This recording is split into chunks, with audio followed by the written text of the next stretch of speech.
다음에 박준태 의원님 질의해 주시기 바랍니다. 국민의힘 박준태 의원입니다. PPT 좀 준비해 주시죠. 지금 여당이 추진하는 검찰 폐지 법안의 주요 골자는 검찰청을 폐지하고 행안부 산하의 중대범죄수사청 그리고 법무부 산하의 공소청을 신설하겠다는 겁니다. 그리고 총리실 산하의 국가수사위원회를 신설해서 중수청, 공수처 그리고 경찰 국수본 등을 지휘 통제하겠다는 겁니다. 이 그림을 한번 보십시오. 그러면은 이게 지금 국가수사위원회의 어떤 구성이 굉장히 중요해지는데요. 추천 절차가 국회 선출 4인입니다. 그러면은 집권당에서 최소 2인을 추천하는 구조입니다. 그리고 대통령이 4명을 지명합니다. 그리고 추천위원회에서 3인을 추천하는데요. 추천위원회 구성이 지금 법원행정처장 1인을 제외한 나머지 분들이 다 정부 인사들이에요. 법무부 장관, 행안부 장관, 공소청장, 국무조정실장입니다. 그러면 11명으로 구성된 국가수사위원회에서 최소 9명이 정부 측 우호 인사들로 채워지게 되는 겁니다. 김종민 진술인께 좀 여쭤보겠습니다. 수사의 핵심이 객관성, 독립성, 정치 중립성 뭐 이런 것들입니다.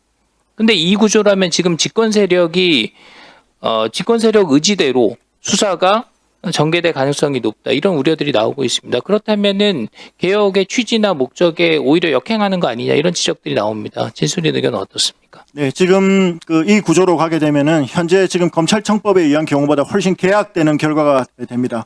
지금 현재는 대통령이 이 검사 인사권으로 인해서 간접적으로 수사에 관여할 수 있게 되지만 만약 이런 구조가 되게 되면은 국가수사위원회가 국무총리 이 산하 기관으로 설립됨으로써 직접적으로 인사권도 행사하고 그 다음에 직접적으로 국가수사위원회를 통해서 모든 수사기관을 다 장악할 수 있기 때문에 지금보다 훨씬 개약된 형태의 수사형 구조가 되는 것입니다. 예, 이거는 뭐 사법 시스템에 대한 깊은 이해가 있지 않아도 국민 상식 수준에서 봐도 뭔가 균형에 맞지 않는다는 생각이 드는 겁니다. PPT 다시 한번 보겠습니다.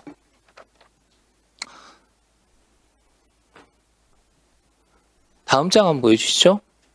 자, 이게 지금 국가수사위원회가 11명으로 구성되는데 그 11명을 떠받드는 실무진들이 필요하잖아요. 그럼 사무처를 신설하도록 되어 있습니다. 근데 지금 사무처에서 사무처장, 또 고위공무원단, 그리고 5급 이상 공무원들 모두 대통령이 직접 임명하는 구조입니다. 그러면은 위원회 구성도 집권당 의지대로 구성하고 그것을 떠받드는 실무 인원들도 전부 다 대통령이 임명하는 구조면 이게 수사기관의 권력 견제 장치는 어디서 저희가 기대를 할 수 있습니까? 여기에 대해서도 저는 문제의식을 갖고 있는데 동의하십니까? 네, 물론입니다. 지금 이런 구조가 되게 되면 경찰의 수사에 대해서 통제할 수 있는 장치는 완전히 사라지게 됩니다. 지금 일부에서는 그래도 법원에 의한 사법 통제가 가능하지 않냐라고 얘기하지만 수사의 통제라는 것은 구속영장이나 체포영장 또는 압수수색 영장이라는 강제수사 단계만 있는 것이 아닙니다. 수사 대상의 선정, 수사의 진행, 그 다음에 수사의 결론에 이르기까지 수사의 전 과정이 사법의 통제하에 있어야 되는데 그런 사법 통제 장치는 사라지게 되고 국가수사위원회라는 집권 정치 권력이 직접 개입하는 수사 구조가 됨으로써 매우 수사가 정치적으로 편향되고 공정성과 객관성을 훼손할 우려가 큽니다. 예, 좋습니다. 하나만 더 짚겠습니다. 다음 장 한번 보여주세요. 예, 이게 지금 법안의 내용 중에서요. 이게 지금 국수위가 지금 수사와 관련해서 미진한 것이 있다는 이유로 수사관을 감찰하고 징계하고 재수사도 명령할 수 있습니다. 그러면은 예를 들어서 여권 인사를 수사한 수사관에 대해서 보복성 인사조치 이런 것들을 할 가능성도 생각해 볼 수 있는 겁니다. 반대로 정권에 반하는 기업이나 뭐 특정 정부 비판 인사들에 대한 수사는 더 강력하게 할 수도 있는 것이죠. 그런 걱정을 하는 겁니다. 시간이 얼마 없으니까요. 우리 김예원 진술인께 간단히 하나 여쭤볼게요. 아까 그런 말씀하셨어요. 여론 관심이 높은 사안은 경찰, 공수처, 중수청 이런 3개 기관들이 경쟁적으로 나서서 과잉 수사로 번질 우려가 있고 또 여론 관심이 떨어지는 사건에 대해서는 아무도 수사하려 하지 않으니까 공백이 발생할 수 있다. 그러면 이거는 강자한테 유리하고 사회적 약자한테는 불리한 구조다. 제가 이런 취지로 이해를 했는데 맞는지 또 보충할 의견이 있으면 좀 말씀해 주십시오. 네, 질문해 주셔서 감사합니다. 제가 그 피해자 대리를 주로 하는데 그분들을 만나보면 사회적인 자원이나 정보가 부족한 분들이 대부분이시거든요. 근데 여기 계신 우리 위원님들은 대체로 뭐 법대를 나오셨거나 법조인이시거나 해서 이런 거에 큰 벽을 못 느끼셨을 텐데 실제로 평범한 분들은 경찰이 검찰과 어떻게 다른지, 검사와 판사는 어떻게 다른 건지 이런 거를 잘 모르시지만 현장에서 하루하루 생업 현장에 살아가고 계십니다. 저는 형사사법 체계는 그런 분들의 억울함을 풀어주는 체계여야 된다고 생각합니다. 왜냐하면 우리나라는 국가소추주의예요. 그러니까 영국처럼 사인이 소추할 수 있는 형사소송을 제기할 수 있는 구조가 없고 국가가 온전히 범죄자를 처벌하는 그 업무를 독점하고 있습니다.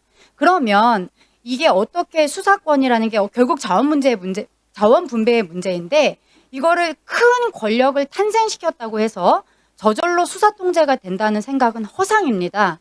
검찰 제도가 탄생한 이유는 결국 그 수사에 대한 통제거든요.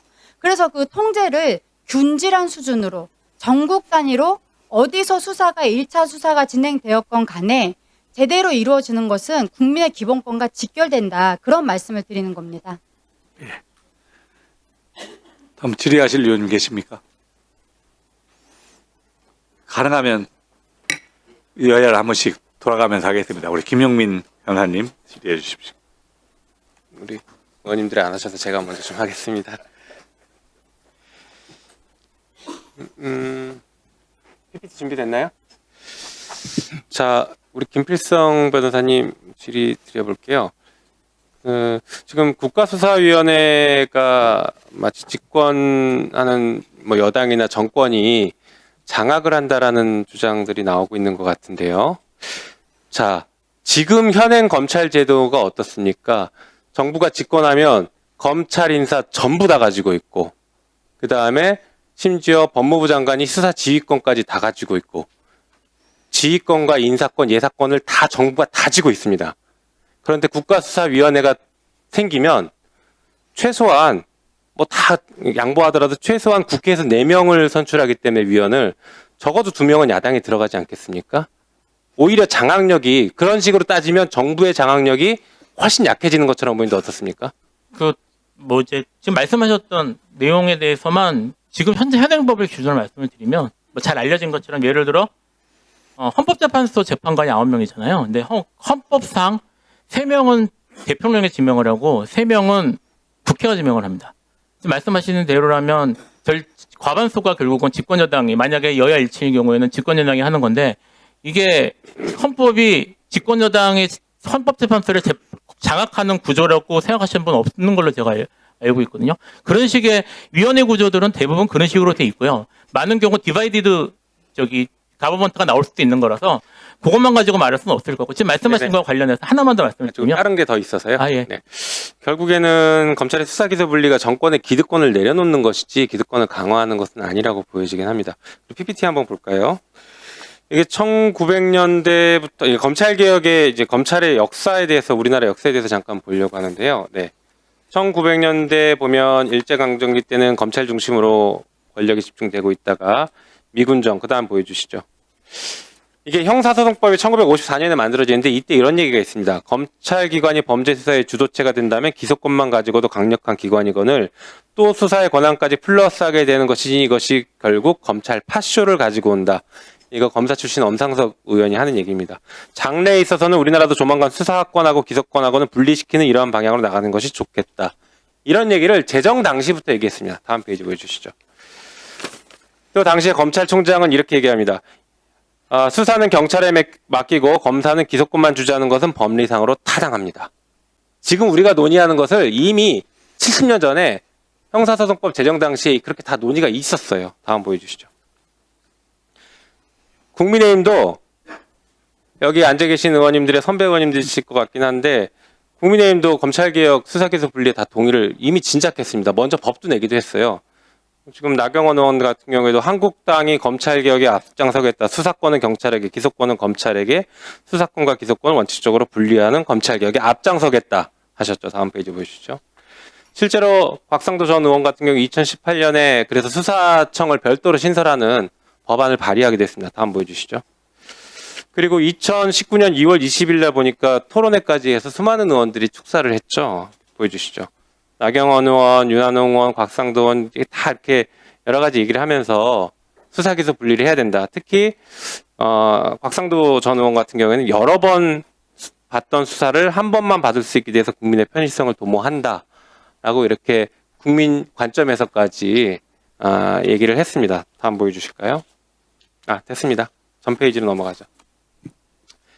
자, 지금 보면 수사기소 분리를 하고 검찰을 기소기관으로만 두고 별도의 수사기관을 만든다는 것은 비단 우리 민주당만의 얘기가 아니라 이미 70년 전부터 있었던 얘기고 국민의힘도 계속 동의를 해왔던 그런 얘기라고 보여집니다. 거기에 대한 의견을 주시고 하나 더 아마 시간이 없으니까 짧게 더 하나 질문 드리고 의견을 한 번에 주시면 좋겠습니다. 행안부나 경찰이 중수청을 행안부에 두면 행안부나 경찰이 비대해야 된다라는 의견도 있으신데요. 만약에 행안부에 그러니까 중수청을 우리가 아예 안 만들고 수사 기소를 분리하면 그 수사는 온전히 경찰로 갑니다. 맞죠? 네. 예. 그러면 그것이 나은지 아니면 경찰에게 모든 수사를 다 집중하는 것보다는 별도의 중대범죄 수사, 특히나 중대범 부패범죄에 대한 수사의 노하우를 그래도 유지해 가면서 중대범죄 수사청을 두고 수사기관 간에도 서로 견제와 균형을 이루게 하는 것이 나은지 여기에 대한 입장도 짧게 말씀 주시면 좋겠습니다. 짧게 말씀드릴 내용이 아닌데요. 일단 첫 번째 거에 대해서 말씀을 드리면 제가 이제 그 검찰개혁이나 이런 것들에 대해서 얘기를 하고 다닐 때 신경 쓰는 게 뭐냐면 원론적인 얘기들입니다. 지금 검찰개혁에 대한 얘기들이 마치 이제 지금 정치적 이유 때문에 단기적인 정치적 이익 때문에 지금 민주당이 추진을 한다거나 또는 뭐 검찰이 지금 밑보였으니까 검찰을 혼내줘야 된다는 이유 때문에 하는 것처럼 생각하시는 분들이 많은 것 같은데 그렇지 않습니다. 지금 수사기소 분리라든지 뭐 지금 공소청이나 뭐 이런 것들은 사실은 법 이론적인 그다음에 연역적인 그런 제도적 고민들 끝에 나온 결론들이고요. 그런 것들은 한두 해 묵었던 그리고 한두 해 경험된 것들이 아닙니다. 그런 것들 전제하에서 이루어지는 것들이고 지금 김용민 의원 말씀하셨던 것처럼 제가 알고 있기로 우리 법 체계 내에서도 논의들은 계속 이루어져 있는 것으로 알고 있어서 연속성 내에서 보시는 게 좋을 것 같고요. 그래서 지금 민주당 정권이냐 아니냐가 중요한 게 아니라 이후에 앞으로 그 누가 정권을 잡든 간에 문제없이 돌아갈 수 있는 시스템을 만드는 게 목표라는 거 말씀을 하나 드리고 싶고요. 두 번째로 중대문제수사청에 대해서 말씀을 드리면 제가 이제 그 경로의존성 얘기를 좀 전에 했는데 그런 걸로 보시면 될 것 같습니다. 이게 일단 경찰로 지금 현재 국가수사 저희가 이제 문재인 정권에서 국가수사본부가 만들어진 이후에 뭐 몇 년 지난 걸 점검을 생각을 해보면 두 가지 정도 문제점들이 발견된다고 합니다. 실무에 들어오면 실제는 국가수사본부에 너무 권한이 많이 되는 게 아닌가라는 우려가 하나 있는 게 있고요. 또 하나 문제는 어찌되었든 지금까지 종래에는 수사를 검찰이 주도해 왔기 때문에 어쨌든 수사 영역에 검찰이 뛰어난 건 사실이거든요. 이것이 검찰이 원래 잘났기 때문이 아니라 검찰이 이제까지 수사를 해왔기 때문에 노하우가 쌓였기 때문인데 그런 것들을 살려서 지금 문제없이 권한이나 이런 것들을 유지하는 그런 것들이 필요하다라는 문제 지적이 있었고요. 그걸 위해서 중대범죄수사청이 지금 제안이 된 걸로 알고 있습니다. 압축적으로 요약해서 말씀해 주시면 그러니까 결론만 시간의 시간이 허용되지 않습니다. 결론만 말씀을 드리면 그래서 중대범죄수사청을 별도로 지금 만드는 이유는 검찰로부터 이제까지 검찰이 주로 해왔던 중대범죄에 대한 노하우를 살리기 위해서 그쪽의 수사 인력들을 분리해서 별도의 관청을 만들고 그 관청이 현재 지금 존재하고 있는 국가수사본부와 서로 견제하면서 제 역할을 제대로 할 수 있도록 그런 취지로 제가 만들어진 걸로 알고 있습니다. 예. 다음에 조배 두고